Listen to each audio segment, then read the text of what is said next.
I'm Sheridan Rose, reading from my story Broken Crystal. London, 1886. I drifted through the parlor, fingertips brushing the velvet cloth covering the consulting table as I passed. It felt like the fur of a kitten. Not that Ma had ever allowed me a pet.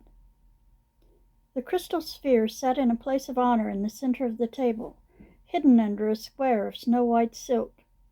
Both had cost dear, as had the velvet, the table, and the room itself.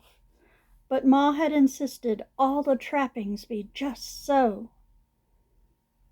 My mind drifted back to the days when I was just Molly McBride from Belfast, before the words and the voices encroached on my thoughts, telling me things I'd rather not have known, things Ma beat me for sharing, calling me a liar, until they came true.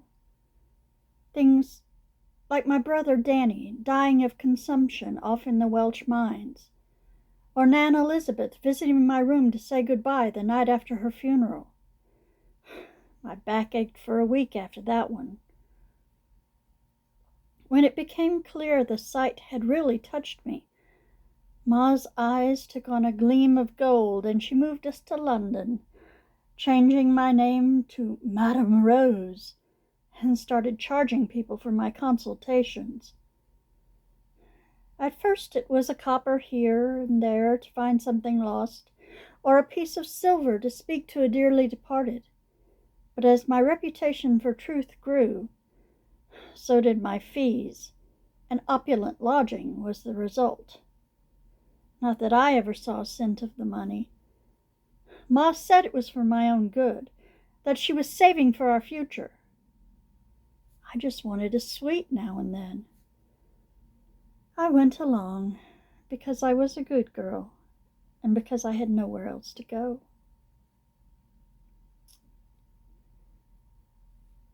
"Please don't cry, Mrs. Mullins," I pleaded. "I wish the news were better." "Not your fault, love," replied the stoop-shouldered woman before me, dabbing at her eyes with a grimy square of linen. "I had me suspicions, of course. 'Tis a hard life, sailing.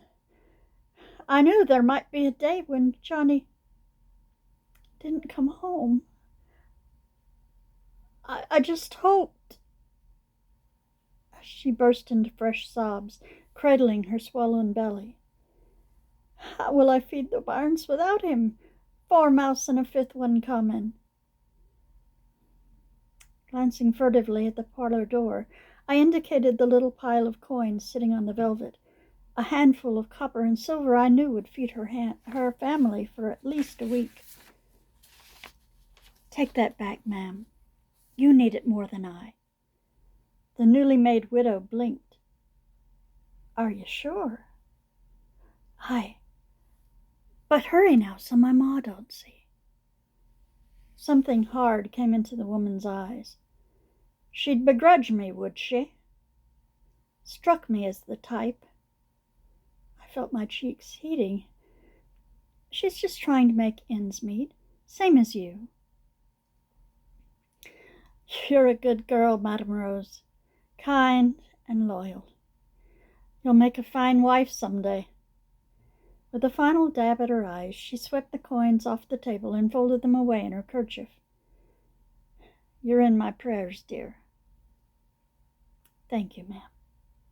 I rose to my feet and gestured to the door.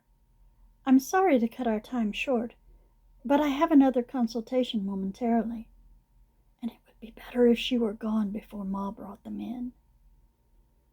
The woman nodded and left through the parlor door. No sooner had her skirts disappeared about the jamb than Ma slipped in through the servants' entrance. "Has the strumpet left?" "Ma." "Mother," she corrected me. Ma wasn't genteel enough for her now we were city folk. "It's nothing but the truth. Her Johnny's been at sea for 8 months now, and she's 6 months gone with child." My face grew hot once more. "You can't know that for sure. And I just told that poor woman the father of her 5 children wouldn't be coming home. She may be in the workhouse by the end of the month." My mother shrugged. "Such is the way of the world." She turned to the table and her eyes narrowed. "Where's her money?" "I didn't charge her," I mumbled. "What was that?" I lifted my chin, straightened my shoulders, and looked her square in the eye. "I said I didn't charge her, Mother. I would hope good Christian kindness will be rewarded in its own time." Ma shook her head. "You're a fool and always will be. It's a good thing you have me to look after you."